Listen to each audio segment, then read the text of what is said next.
Vamos falar então agora sobre um outro antidepressivo aí que a gente prescreve bastante, que é a bupropiona, né? Assim, antidepressivo que age em noradrenalina, dopamina.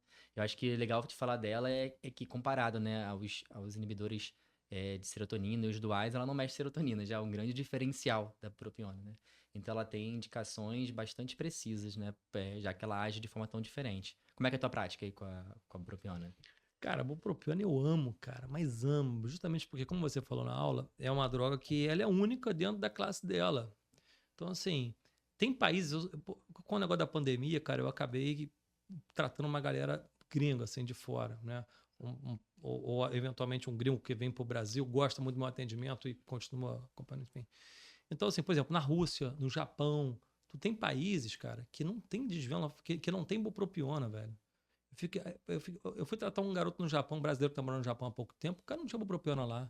Falei, puta que pariu, porque é uma droga, cara, que, porra, eu gosto muito da bupropiona, cara. É claro, é o que você falou bem, e eu vejo muito esse erro, né, Rafa? Assim, o clínico, ou mesmo até o psiquiatra, ele fazendo bupropiona para transtorno ansioso, não faz o menor sentido, né? Não consigo entender.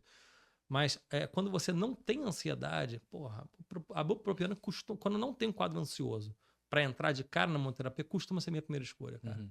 Porque a bupropiona realmente é um remédio com pouquíssimo efeito colateral, que não mexe em libido e costuma melhorar muito, né, aquilo que você falou da redução do afeto positivo, né? Então, da iniciativa, da foco, da disposição, da vontade. Uma droga que eu gosto bastante. Costumo começar a 150. Primeiro eu vejo ali como é que fica a 150. Muitas vezes dá para manter em 150, né? A de liberação prolongada. E eventualmente eu aumento para 300. É assim que você faz? Também é assim, é uma substância que eu também gosto muito. Ela é o grande protótipo daqueles antidepressivos que atuam sobre essa diminuição do afeto positivo, né? Ela é a primeira, assim, né? Então ela classicamente sempre foi a mais usada. Engraçado que tem colegas que não gostam muito dela, acham que ela é mais fraca, não sei se você já ouviu falar sobre isso, mas eu não acho ela fraca, eu acho uma medicação boa. O perfil de mulheres também, por diminuir o apetite, é muito interessante em relação os antidepressivos, né, que a gente sabe que pode aumentar o apetite, então é uma escolha muito boa para esse perfil de paciente. A questão da ansiedade acho que é uma coisa importante. Não é que quem tem ansiedade não possa estar eventualmente usando bupropiona, mas a gente não faz ela para essa indicação. O que acontece é que às vezes os alunos perguntam, né, mas é um paciente que está deprimido, que eu usei escitalopram, não respondeu, eu não posso colocar bupropiona se ele tiver ansiedade? Pode, porque nesse caso você já controlou a ansiedade com o escitalopram, por exemplo, né? Mas ela não é indicada para tratar o transtorno de ansiedade. Então, eu acho que isso é uma coisa que tem que ficar bastante clara.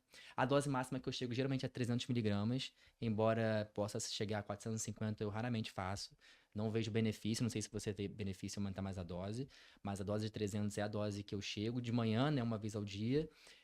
E essa questão da convulsão, dose dependente, eu nunca vi acontecer, também não sei se você já teve essa experiência, mas eu sempre peço para ver se tem alguma contraindicação, né, se tem alguma história de epilepsia, que se tiver, eu prefiro não fazer, só por precaução, embora não tenha visto nenhum caso, nem ninguém me contou, nenhum colega que tenha visto convulsão com bupropiona. Então, ela acho uma indicação segura, com poucos efeitos colaterais e ótima para depressões com falta de dopamina. Cansaço, falta de energia, anedonia muito intensa, concentração ruim, é a bupropiona. Eu acho que é um de escolha para esse perfil. Eu também não costumo, viu, Rafa, fazer mais que 300, cara.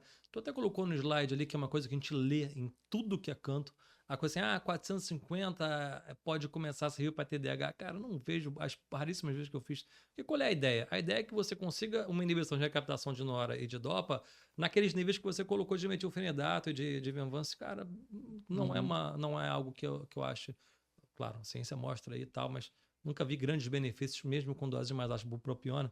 Então, não costumo prescrever para TDAH, por exemplo, e não vejo é, aquilo. Ela melhor, ela começa a fazer muito mais efeito colateral, constipação, por exemplo, insônia. Às vezes taquicardia começa a fazer muito mais efeito colateral sem ter o ganho terapêutico. Então, eu costumo Uhum. manter em 300, mas eu faço bastante.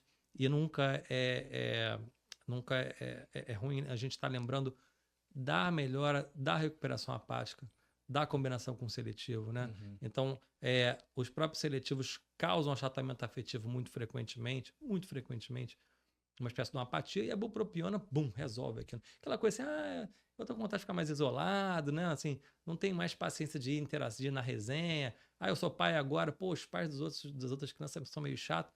E aí, de repente, tu faz ali uma bupropiona, ou até mesmo uma desvela, mas a bupropiona, e aí o cara recupera aquela vontade de interagir, né? Aquela coisa. Então, eu amo a bupropiona, cara. Acho uma droga fantástica. Tem a causa do tabagismo também, você falou da compulsão alimentar, né? A Merck lançou agora a bupropiona com naltrexona e tal.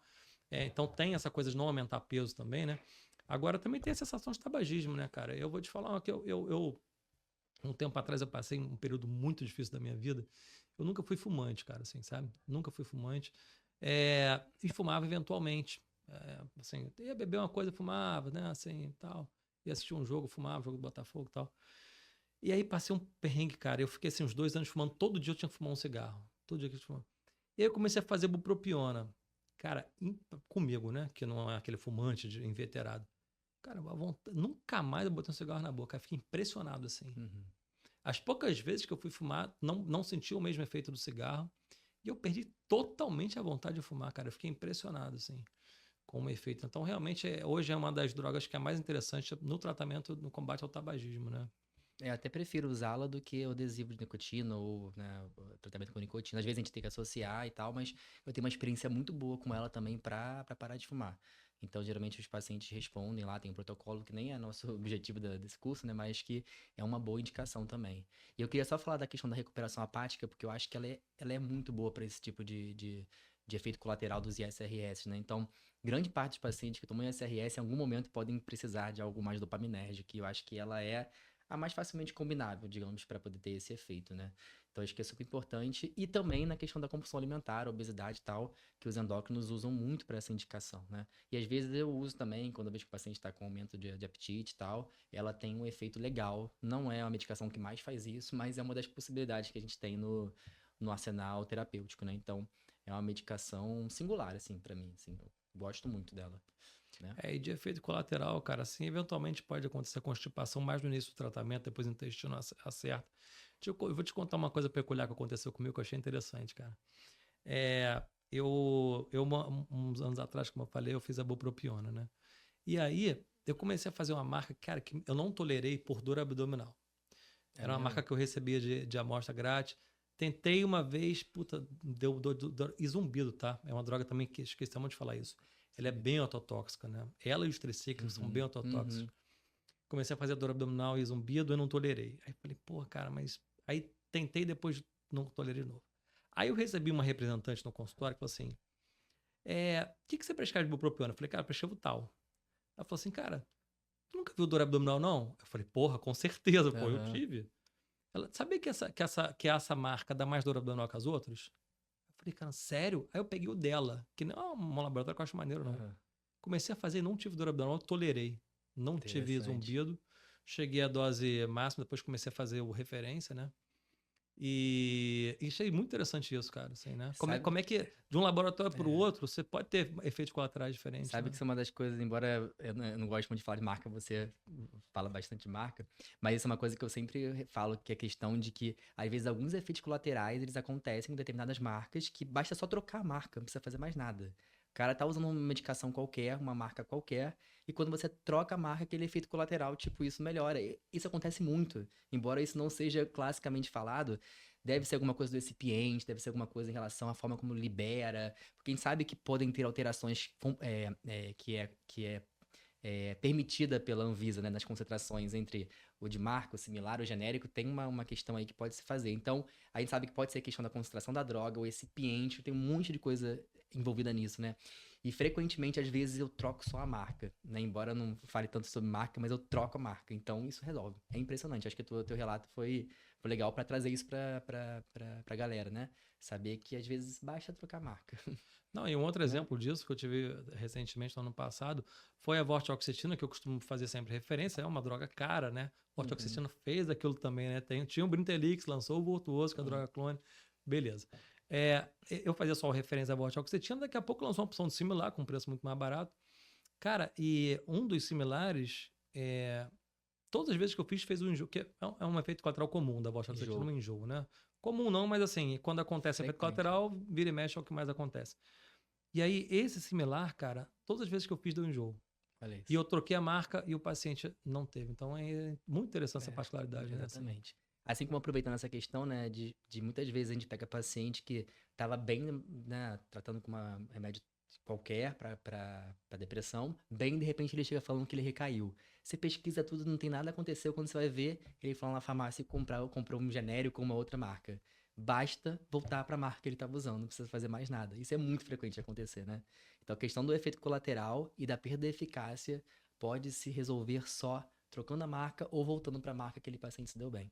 Acho que isso é uma dica também muito importante, né? Muito. Muito, né?